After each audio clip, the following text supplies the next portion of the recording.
it is a question session today, folks, to ask questions that you may have may not have had opportunities to ask before. We have had a lot of questions come in already, so baie dankie daarvoor dat daardie vrae ingekom het. Briefly, that is what the agenda is about today. We've had a lot of questions coming through. Once again, thank you very much. Attendees are rolling in. For those that haven't picked it up, my name is Paul Rencken.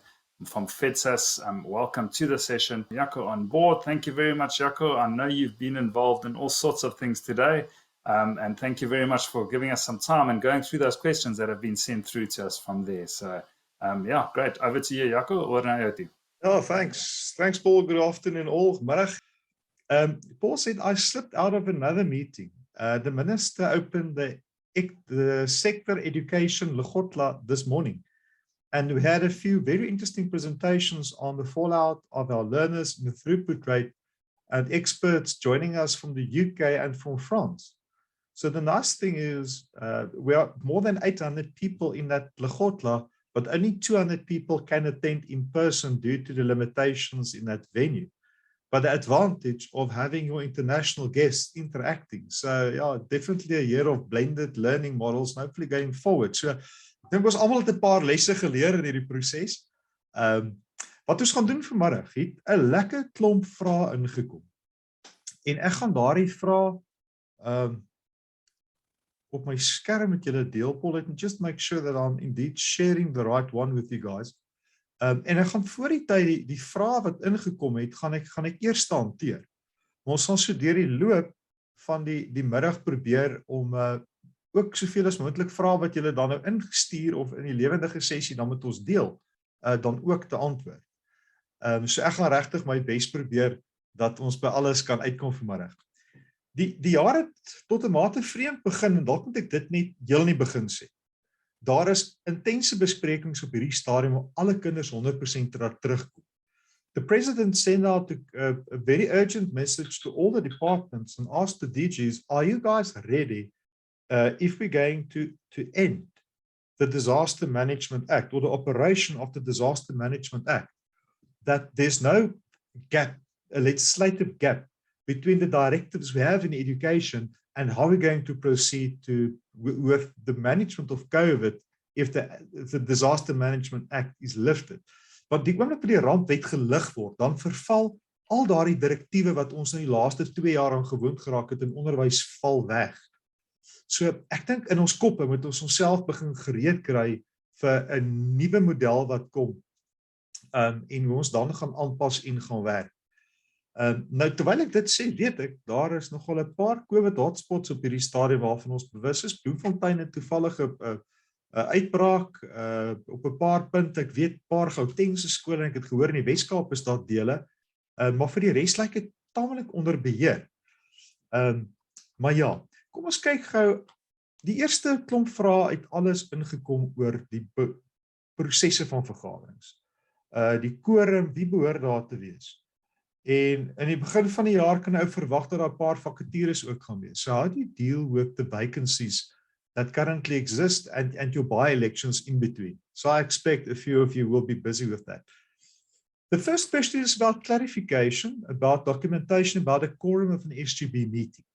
The 50% plus one, that's the normal quorum requirement, and that's a national one. The document, the most important document in your province will be the election guidelines or the election regulations, and you'll find that on our website.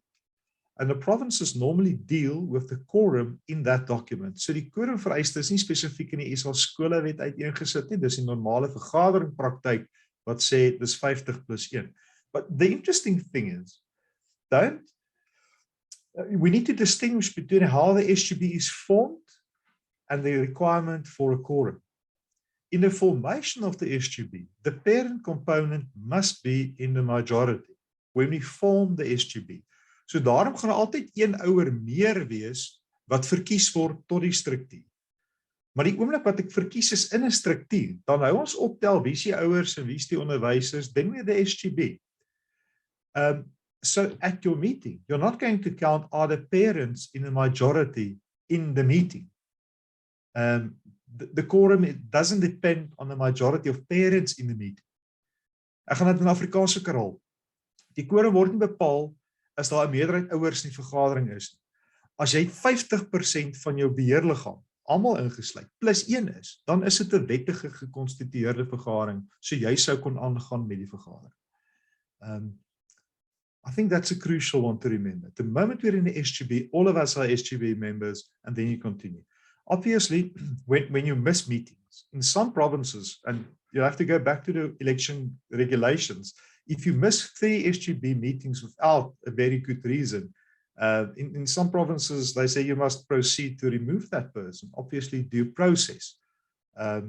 Chairperson, your obligation to talk to those members, to make personal contact, hear what's the issue, what's the problem.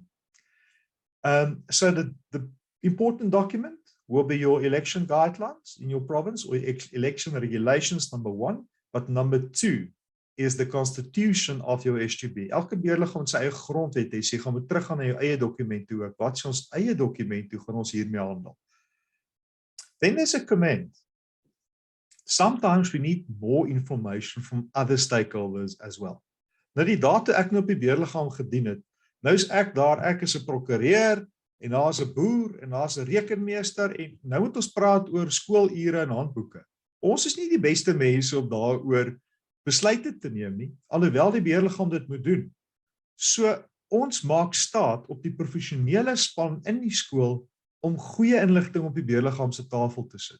And maybe that's how I should answer the second part of the question, is sometimes the SGB need and must listen to the experts in the school. That will be your subject heads or your SMT members to provide professional advice or insight into your school. What's doable and not doable. But that would be an information gathering process. It's not a joint decision-making process. It's still the responsibility of the elected SGB members. But you can ask anybody at any time to provide input or to provide information or to be part of your meeting or at least a part of the meeting. Moenie skrik daarvoor nie. Ek dink is 'n baie goeie praktyk vir al die bestuurspanne.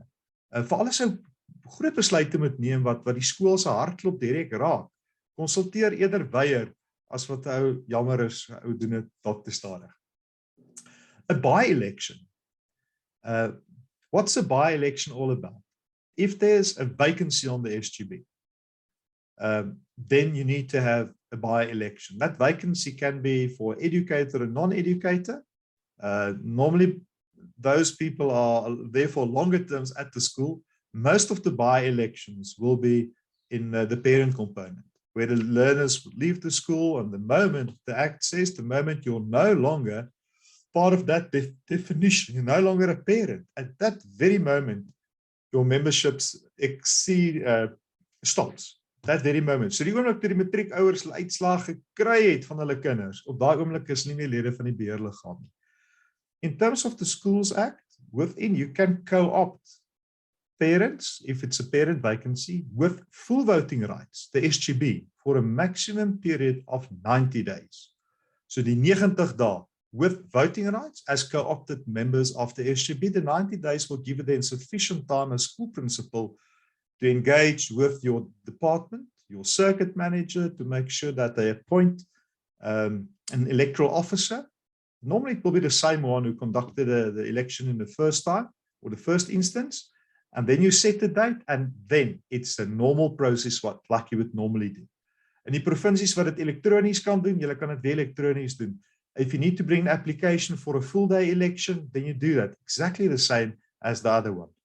Your co-opted members, to a certain extent, will have an inside track, because you can inform people these guys are now co-opted with full voting powers, and they're also available or can be nominated. Maar dis nie noodwendig dat hulle verkies gaan word nie. So dis 'n kort jou proses, maar weer eens in jou provinsie, dan kyk wat sê jou provinsiale verkiesingsregulasies, and if you're uncertain, just give your FEDSAS provincial manager a call and we'll gladly assist. Die volgende vraag gaan oor 'n portefeulje in die beheerliggaam. Hierdie persoon dien op 'n laerskoolse beheerliggaam met die portefeulje gekry van wetgewing en personeel aangeleenthede, hoofsaaklik werwing, en dan moet nou kyk wat sê FEDSAS. So presies wat is jou rol, wat moet jy doen in daai beheerliggaam? Nou ek dink jy dalk 'n lekker portefeulje gekry, want FEDSAS gaan 'n klomp werk vir jou doen. En ek dink jy moet doodseker maak dat dit wat FEDSAS die kwartaal deurgee, wat het verander, het sy direktiewe of ons moet uitkyk, daar kom nuwe goed om vir die beheerliggaam te sê ons moet hiervan bewus wees. Maar nommer 2, dis die jaar waarna baie opleidingsgeleenthede gaan wees. Nou, hierdie opleiding hoef nie net beperk te wees tot die lede van jou beheerliggaam nie, nooi jou bestuurspan saam. Want baie van hierdie goed gaan oor finansies of menslike hulpbronbestuur of dissipline en bou kapasiteit in jou skool. So jou portefeulje is eintlik om seker te maak dat almal die regte inligting gekry het en as die inligting gekom het, verstaan ons hoe dit op ons skool van toepassing gaan wees. So dit kan 'n lekker oorsig rond te wees om vir ouens te sê, hier is die geleenthede, hier is ons kontrolelysie, het ons voldoen aan die volgende en dan ook jou statutêre datums waarop goed ingedien moet word om die skoolhoof en die bestuurspan te hoor, het ons alles ingedien. Waar trek hierdie proses want oor 2 weke of oor 'n maand met die volgende dokumente departement toe gaan. So gaan kyk, ons het so kontrolelysie op die webblad, dit behoort jou lewe baie maklik te maak. A nice question about independent schools. The independent school is a bit different when you talk about governance and management. And the Schools Act doesn't prescribe how we form a governing structure of an independent school, because an independent school can be a one-man business or can be a partnership. So a single person can actually make all the decisions because it's his or her business. So your point of departure would be to look at the structure of the independent school. Is it an NPO? Is it run by a church? Is it the business of a single person? Is it a company? And then that's your point of departure. Ek weet hierdie vraag kom toevallig van 'n skool wat deur die gemeenskap gevorm is 'n nuwensgewende organisasie. En in daardie geval moet jy gaan kyk wat sê die grondwet of die oprigtingsdokument van hierdie onafhanklike skool. Maar selfs, kom ons sê die skool het 'n enkel eienaar, kleuterskool sê nou. Hy tannie het hierdie ding destyds by huis begin, die kleuterskooltjie, maar nou het 'n bietjie gegroei en ek wil graag inspraak hê van meerdere rolspelers. Dan is die skolewet ook handig om te sien maar wie is my rolspelers? Ek het ouers, ek het opvoeders, hier is nie opvoeders. Kom ons vorm 'n advieskomitee wat dan sake kan bespreek en dan vir die eienaar of vir die beheerstruktuur of die besluitnemingsstruktuur kan sê ons het hierna gekyk, ons het die volgende aanbevelings wat ons graag wil maak. En dan geskryf jy daai goed ook in die brondokumente van die organisasie en of die besigheid en of die struktuur wat daar is. Maar weer eens, bel ons provinsiale bestuurder vir spesialisadvies dat ons mooi kyk.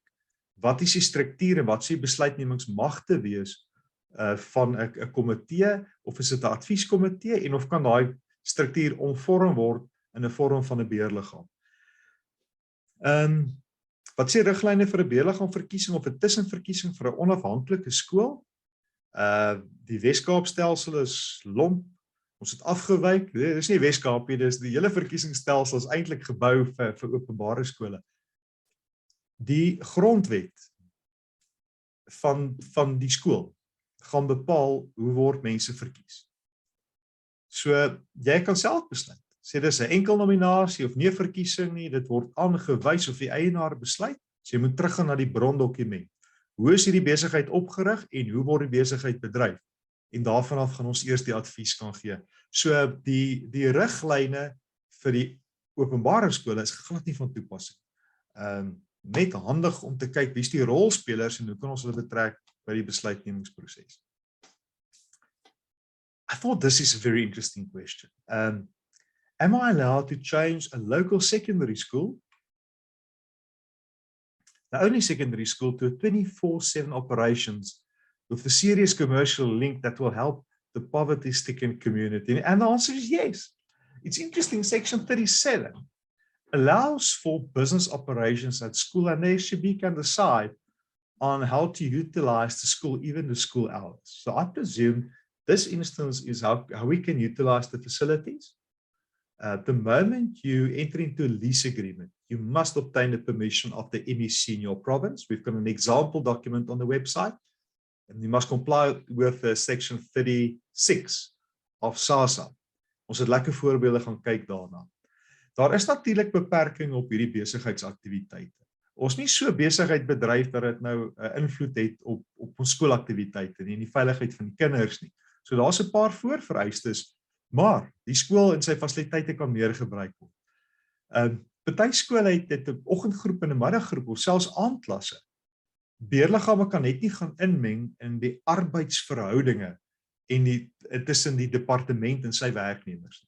Hulle het 'n x aantal ure wat hulle by die skool moet wees en 'n beheerliggaam kan nie daardie ure loopstaande verander nie.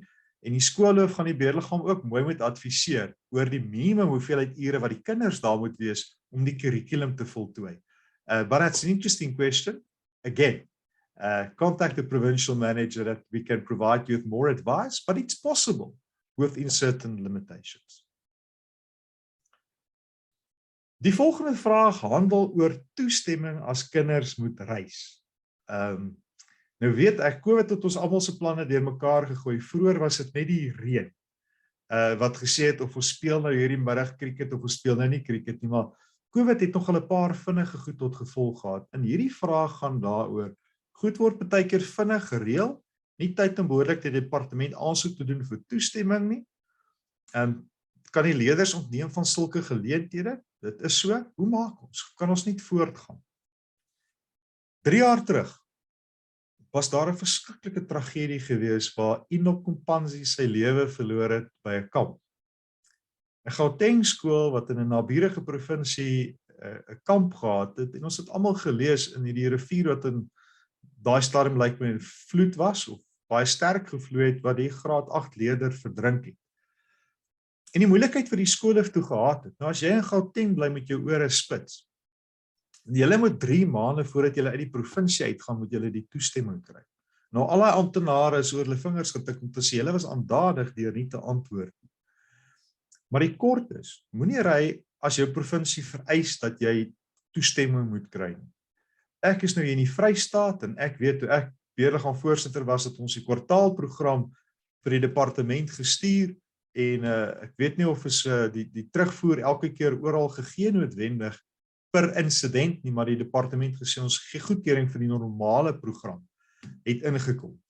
Maar ek dink daar moet ou maar knaand wees, nie oomblik wat die skole nie antwoorde kry nie, praat asseblief met FEDSAS. Ons vergader gereeld met die amptenary en daardie risiko wat uitgewys het met Enoch Kompanzi se tragiese dood is nie net 'n risiko vir die hoof nie, maar ook vir die amptenare wat papiere op die tafel laat lê. En ons wil altyd die beste belang van die kind laat dien. Ons advies gaan nie wees om te ry as daar nie toestemming is nie. Dit plaas jy veral die skole op groot risiko, want dis die eerste persoon wat sy werk gaan verloor. En dit is bietjie kosbaar vir ons moet die hoofde baie mooi oppas.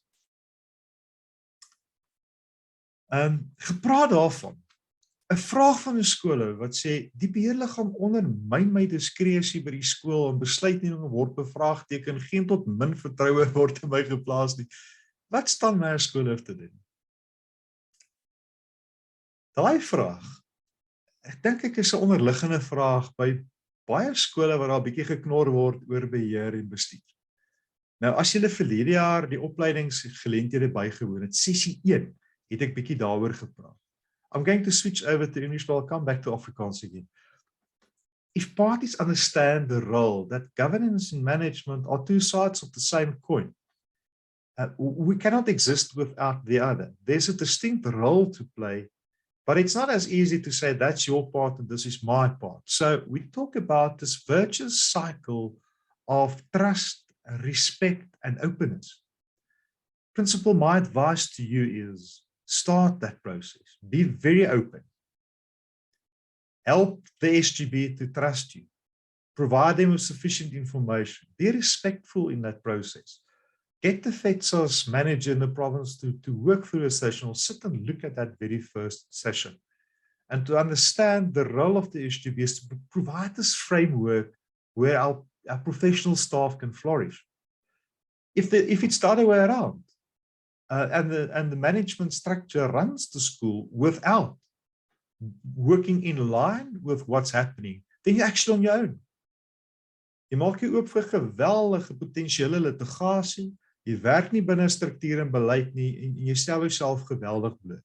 So die beheerliggaam is eintlik veronderstel om jou rug mooi toe te maak om binne hierdie raamwerk te kan werk. Die diskresie in die skool, onthou, toe ek op die beheerliggaam gekom het, ek is as 'n prokureur opgelei. Sê die skool vir my, jy verstaan nie wat in hierdie kantoor gebeur nie, en hy is 100% reg.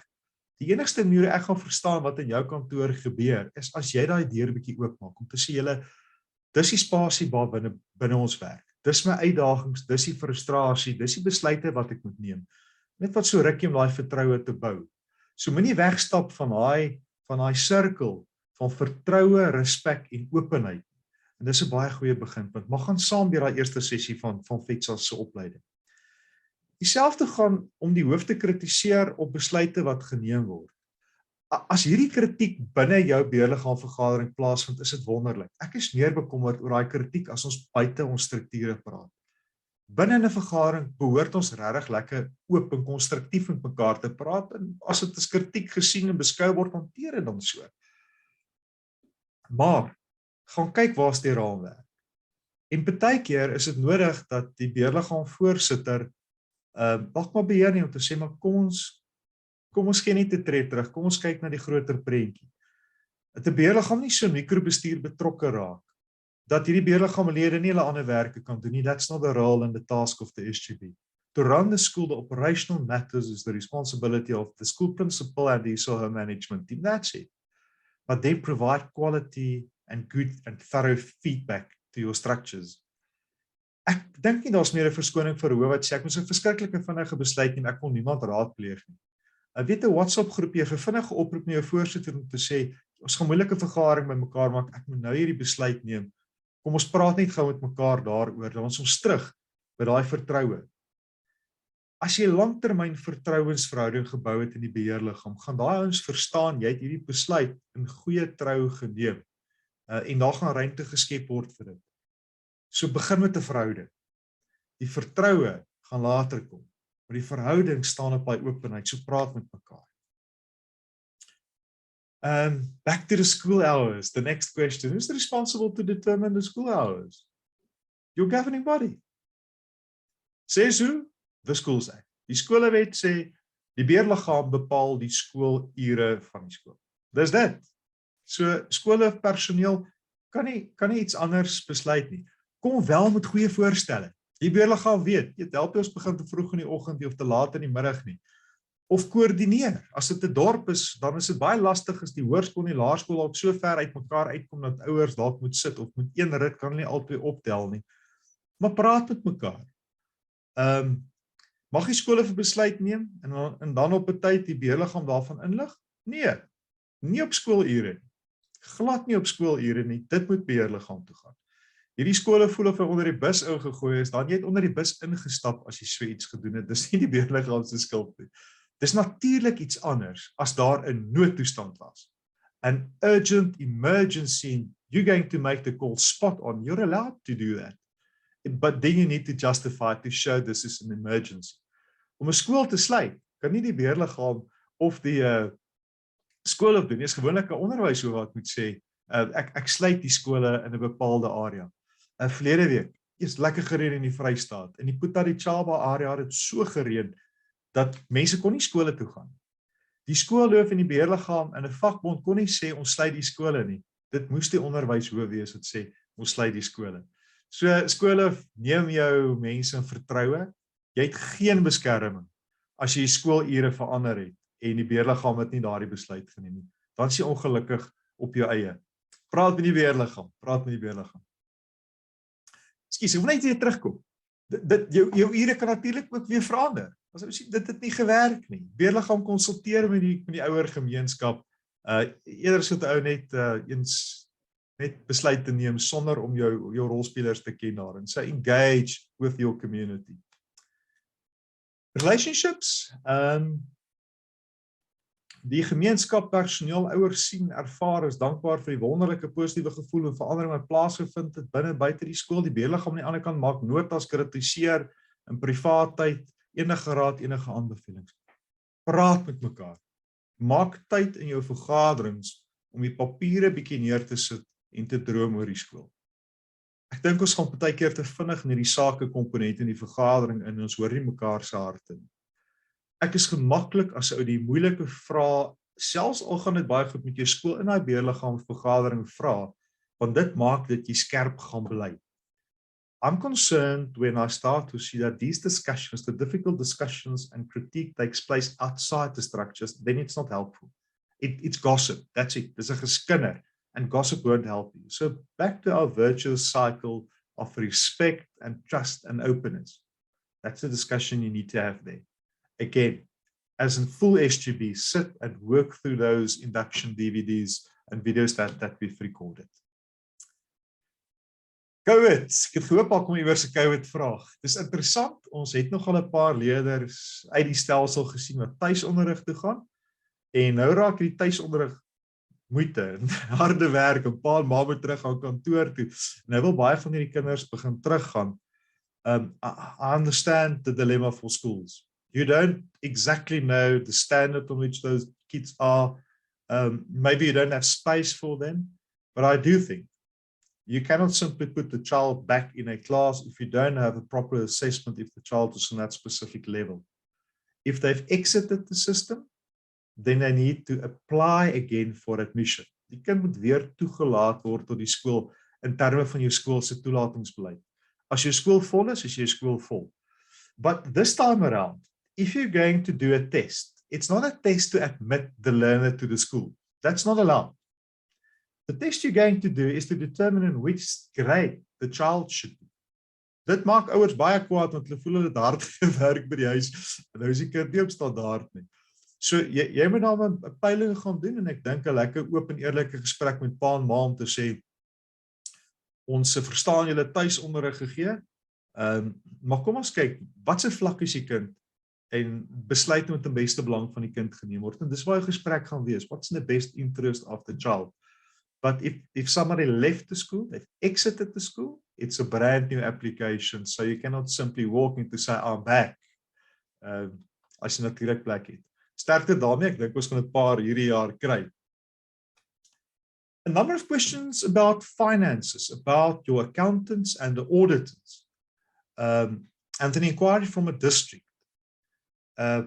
Should your accountant be independent? Can it be a parent at the school with an accountancy qualification? Must it be somebody from a firm? Straightforward. Die rekenkundige boekhoudstelsel intern by die skool is die skool se eie besluit.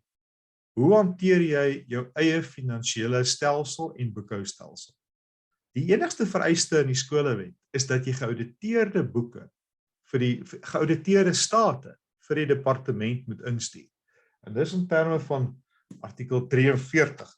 As ek dit nou reg, ekskuus, ek wil net vinnig hier kyk. Maar hoe jy jou state opstel, is die skool se eie saak. As jy 'n ouer sou gebruik, of 'n lid van die beheerliggaam armlengte, as jy geld betaal, maak seker daar's 'n oop transaksie. But the bottom line is, in terms of section 43, the requirement is, it must be done by an independent auditor. Independent auditor, né? Onafhanklike ouditeur het na hierdie boeke gekyk. So die implikasie daarvan, en dis die laaste vraag, kan my rekenmeester en ouditeur nie maar dieselfde firma wees, nie dieselfde ouens nie? Antwoord is nee. Want die doel van 'n audit is om te kyk of is die boekstelling reg gedoen. Is die interne proses reg gevolg? Nou as my rekenmeester en ouditeur dieselfde firma is, dan kyk ek mos of ek die werk reg gedoen. That kind of defies the purpose of an audit process. So rather get separate set if you decide to use auditors and your accountants, two separate companies, definitely. Ek is ongemaklik as auditeure boekhouwerk by skole doen en dan hulle eie werk audit. Nommer 1 is dit 'n verskriklike rekenkundige proses wat hulle vir jou doen, want dit is op 'n ouditeur se skaal, maar hulle behoort nie boekhouding te doen. Daar's 'n ander doel. So I absolutely agree with the provinces. That's not in terms of provincial regulations alone. Some provinces will have financial directives. It's in terms of the Schools Act. The provision is in section 43. Jy's gelukkig as jy mense met kundigheid het, maar werk deur die finansiële komitee en daar's 'n geweldige klomp dokumentasie oor finansies op FEDSAS se webblad. So if you go to www.fetsas.org.za, you'll find a whole section on finances, draft documentation, policy documents, good practices, and so forth. Please follow those. Watter financieringsopsies is daar vir 'n skool as hulle 'n voertuig wil koop? Presies dieselfde wat ek en jy het. Jy moet maar bank toe gaan en gaan hoor wie gaan vir my finansier. En die bank gaan dit ook net dit doen as jy toestemming het by die LER, want ek gaan nou 'n leningsooreenkoms doen. So the moment I'm as a school going to enter into a loan agreement, you need to get the permission of the MEC in your province. Again, in terms of section 36, there's an example document of such an application on our website. It can either be the bus company or the vehicle company do their own in-house financing.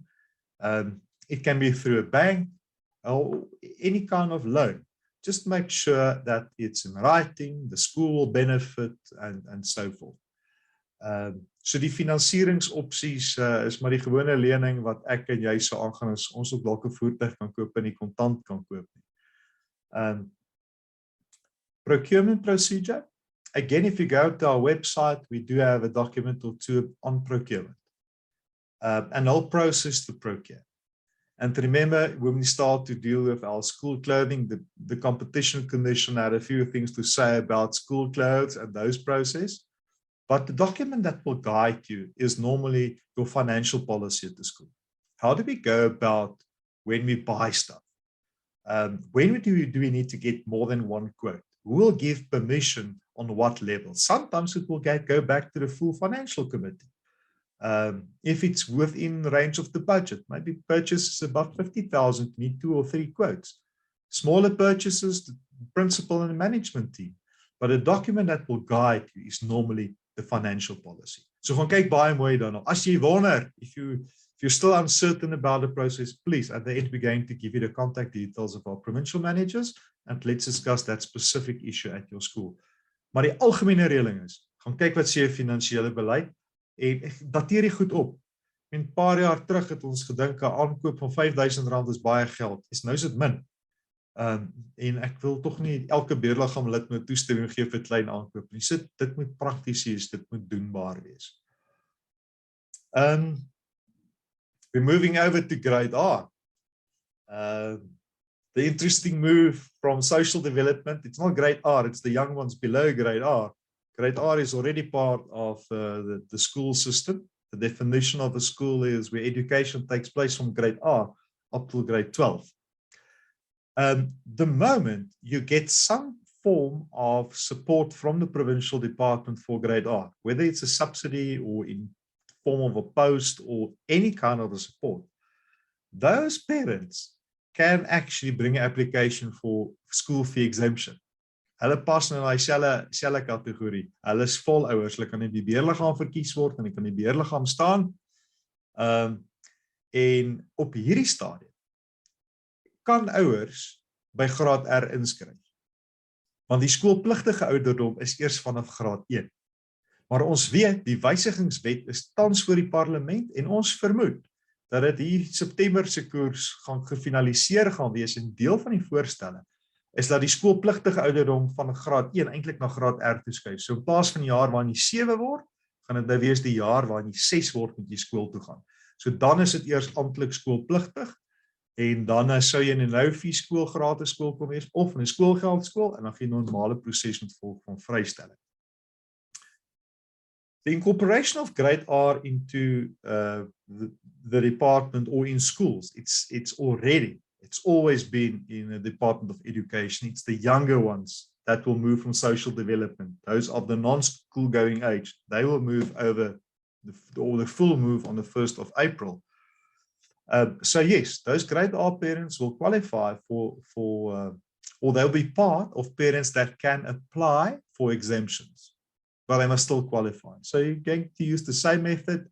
Grade R parents will bring an application and you'll process. And the formal date for compulsory, we expect towards the end of the year, but if you already have a grade R class and you get some form of subsidy from the department, then they should be able to apply for that exemption as well. Soos enige aanhou. Paul, time-wise, I see we're still in time. HR. So 3-4 vrae daaroor ingekom. Nee, 2 vrae daaroor ingekom.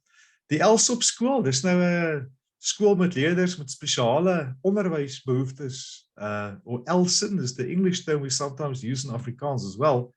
At a special school, 2 school nurses appointed as CS educators. It should be changed to PS educators.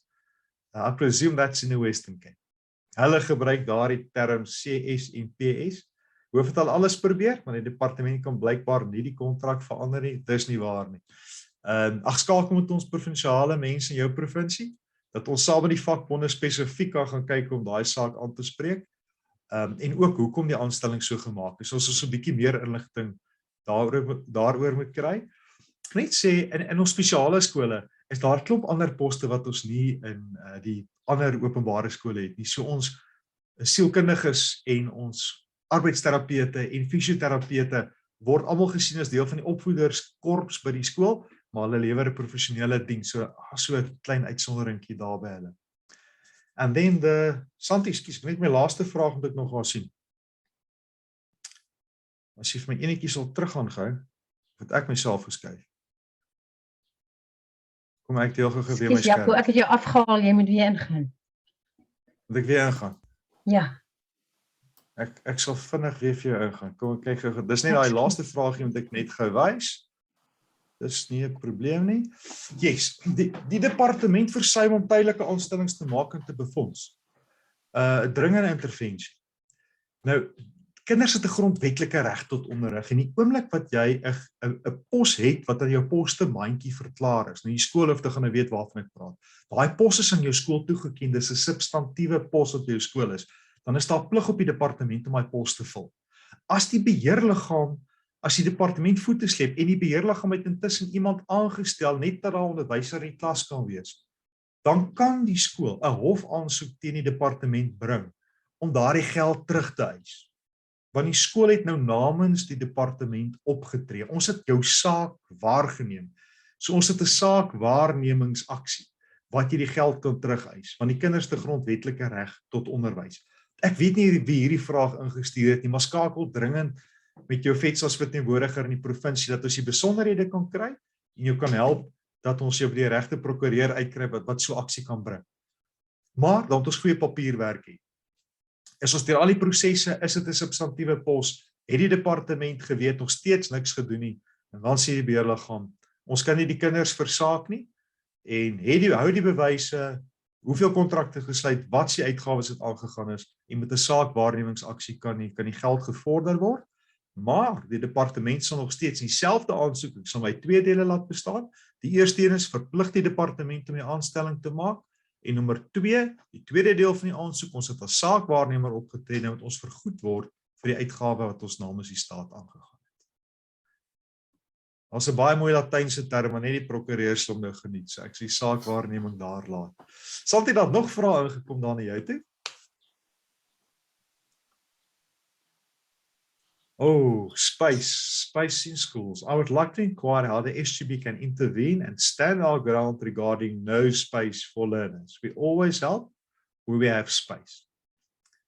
Ja, ek dink hierdie is 'n krisis wat 'n paar skole op hierdie stadium neersit. When our principal indicate there's literally no space, all he hears, and this is an instruction from your superior, and you're a government employee. Without jeopardizing our school, making ourselves the target, you're already the target, eh? How do we assist the principal with this?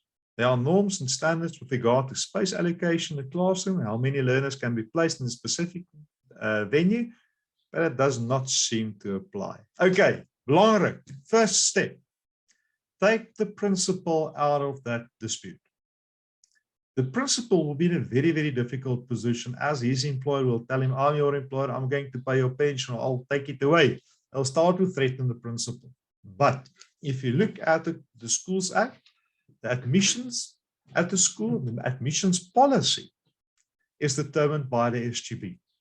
And in the constitutional court case of Rivonia, the court said you cannot distinguish between admissions and capacity.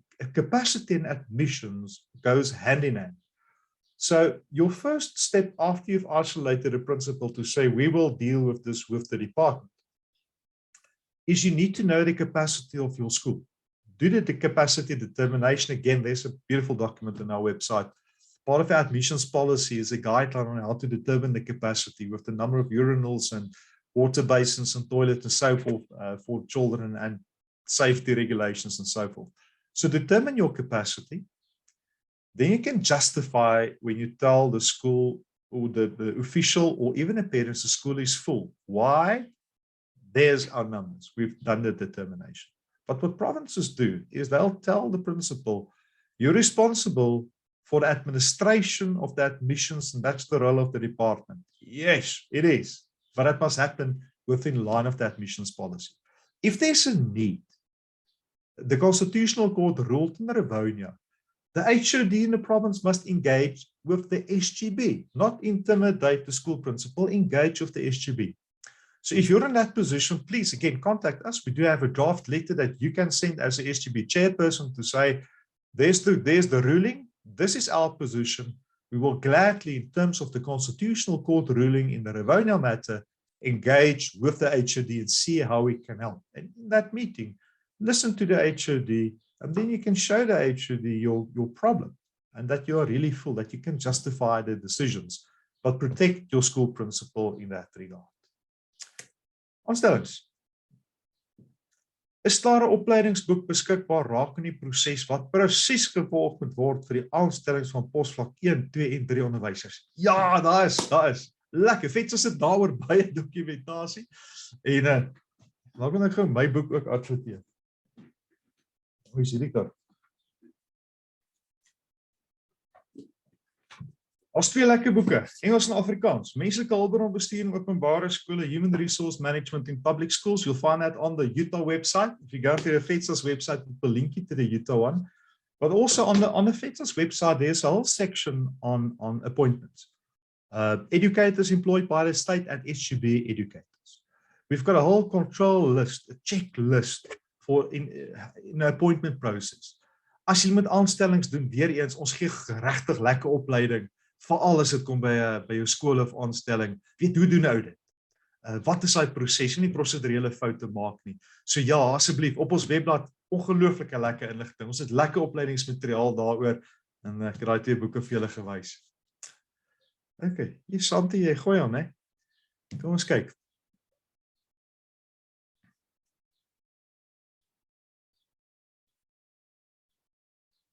Okay, yes, dit gaan hier oor die COVID Relief Fund. Daar was spesifieke vereistes gewees, en een van dit was dat die skool moes kon aandui, ons het nie inkomste gegenereer nie, so ek dink dit was, dis 'n inkomste gebaseerde een. So praat, in hierdie geval, praat asseblief ook met ons provinsiale bestuur in jou provinsie, dat ons spesifiek kyk na die feite daarin. So, in this instance, this COVID question, we will gladly help, but I think we'll need more information specific. Some provinces dealt with it in another way, so it will be very difficult for me to just give general advice. So please contact the provincial manager that we can address it. Some schools are in serious trouble in at least 3 provinces where they've claimed money not due to them, or where the school claimed the money but haven't paid it over to SGB employees. If that's your scenario, then you're in serious trouble. Rather come clean, make a declaration, but for that specific question, let's rather engage offline. We'll gladly help. Paul, is ek hierdie vraag? Yeah, thank you very much, Jaco. Thanks very much for the questions, firstly, from everybody, and then most especially, thank you very much for answering those. It was a wide variety. I think if we go over the recording, it will be like a 101 overview of everything that you've got to do as a school governing body member. But hopefully it's given everybody some background, so thank you very much for that. Jaco, I'm going to ask you to close off, but before I close off, I just want to share some details. So we've got some details here to share with you. Our provincial managers, there are their details throughout the country. Please take a note of their details. I did drop it in the chat box as well, and I also sent it to the Facebook Live viewers, so they've got the information as well. But please get hold of them if you've got any inquiries or any queries. As Jaco mentioned, a lot of the stuff is more detailed that we've answered, and it is useful to get hold of our provincial managers in their processes going forward. Our training for 2022, and you are the first group of people that are officially hearing about this.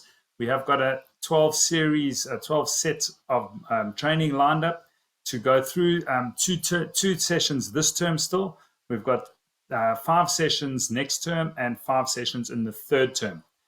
So there's a comprehensive training session, English and Afrikaans, that we're going to be running through. I've just made a note on the side there just to remind you, or just to announce, that the modus operandi is quite different this year. We've got a lot of information that we've gathered over the past 2 or 3 years that we want to share with you first, a lot of content that we're going to share with you first, and then a little quick quiz just to test your knowledge on the subject. That will go to you on a link as soon as you register for the sessions. And then the sessions are going to be much more like this session, focused question and answer session, but focused on those various topics. So we're not going to go through all the information again once we have a live session on any of those dates there, but we're going to be answering your questions that come from that information. So please go through those recordings when they come through to you. The registration links are going to be going out shortly. We're busy packaging those and putting those ready to be distributed. Once you've registered, you will then get a link that will give you that recording and the content, and also the little quiz, just to test your knowledge a little bit as you go through the process. Don't worry about the level of your response. It's just for your own personal use to use from there.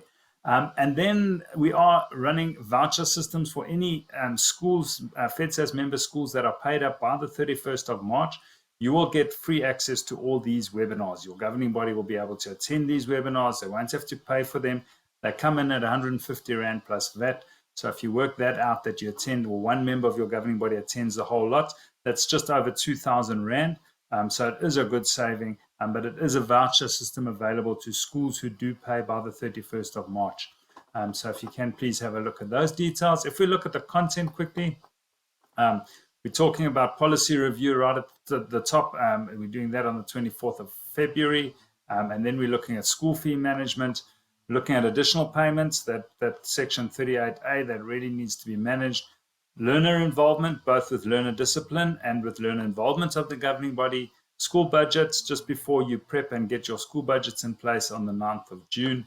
Managing staff, both SGB and state staff, your performance reviews and processes there with regards to HR management. En dan kom ons by die derde kwartaal. Ons praat oor aanstelling van SPL personeel en die aanstelling van staatsamptenare ook. Ons praat oor veiligheid by skole, en dan 'n baie interessante sessie wat ons gaan hou oor bestuur en beheer in moeilike situasies. I always say in my 16 or so years on a governing body, I was really fortunate in that I had some tough times, but really our governing body worked quite well together. We're going to share some of those experiences, no names, no pectorals mentioned, but we're going to share some of those experiences with you and how to handle those real difficult situations as well. And then we look at diversity and transformation as well on the 22nd of September.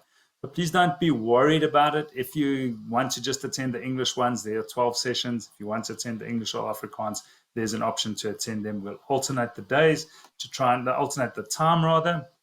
And as you can see, Thursday is the chosen time that we're going to be running them through on that process. If there are any questions with regards to that, please feel free to get hold of me. You will be getting a follow-up email on this session, and that will contain this information as well, that you'll be able to pick up that information that's running through there. Jaco, then over to you. And once you've finished, I will just finish off the session by going through by playing a short insert about how to access our website. Thanks, Paul. Appreciate it. I feel 'n bietjie aanhou gee. Jaco, van die jaar. daar's nog een vraag. Kan 'n departementele amptenaar 'n voorsitter by die skool wees? Op hierdie stadium ja, as dit 'n ouer is. Daar's nog nie iets wat dit spesifiek verbied nie, maar in die wysigingswet gaan daar ietsie daaroor kom. Op hierdie stadium kan enige ouer, en dis die sleutel, is jy ouer, en dan is die antwoord op hierdie stadium ja. So vir nou, ja. Begin van 'n skooljaar, is dit ons werk, is die blink oogies in die opgewonde kindertjies aankom, seker te maak die kinders maak 'n jaar so klaar.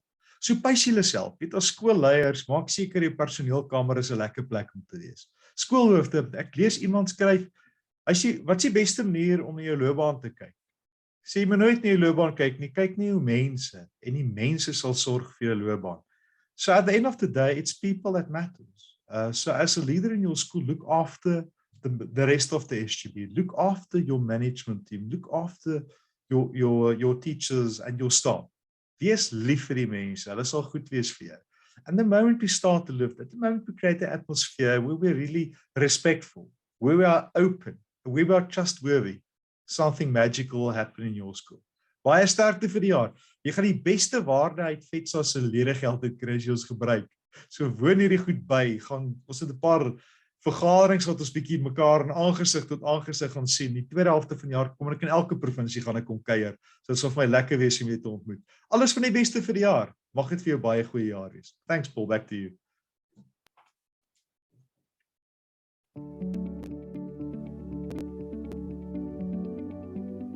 How to access our new website. We have developed a new website with enhanced security features. And today, we would like to take you through the steps on how to register on our new site. Step 1. Go onto our website, www.org.za, and register as an organization admin by clicking on the yellow box in the top right corner that says Login. Once you clicked on the Login button, you will be directed to a login page. Enter your email address that you used to register your FEDSAS membership. The password will be a default password, FEDSAS !123. The password is case sensitive, so please make sure that you type it in correctly.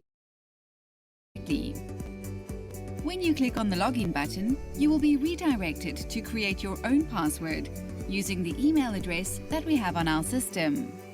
Please note that in the event where you have forgotten your password, you can make use of the Forgot Password function. You will be asked to type in your email address and we will send you a password reset link via email. The email will look like this. The link will direct you to a page where you can create a new password. Step 2. How to register the rest of your SGB, allowing them access to the FEDSAS website. With the new FEDSAS website, you have the ability to register each of your SGB members with their own username and password, unlike before where everybody shared the same login details. Once you have registered as Organization Admin, you will be logged in. On the home page, you click on the Membership link, found in the top right corner, which will direct you to the membership page, where you will find a breakdown of all your members with empty fields where you must enter their details by clicking on the Add Account link to register each of your members. Once you have entered their details, they will receive an email allowing them to create their own password onto the email account registered. We urge you to take the time and register all the members, so everybody has access to the information on our site. Should it be necessary, you can also deactivate an account. Then that member will no longer have access via their username and password. A detailed guide has been created to assist you in these two important steps, ensuring that all your members have access to the vital information found on our website. In addition, please do not hesitate to contact any of our provincial administrative officers should you have any queries or uncertainties. As always, here are the details of your provincial managers. Please feel free to contact them. Please log into our website and make the effort to register all your members. There is a wealth of information especially for you. We have upgraded the security on our website to ensure all the information is protected.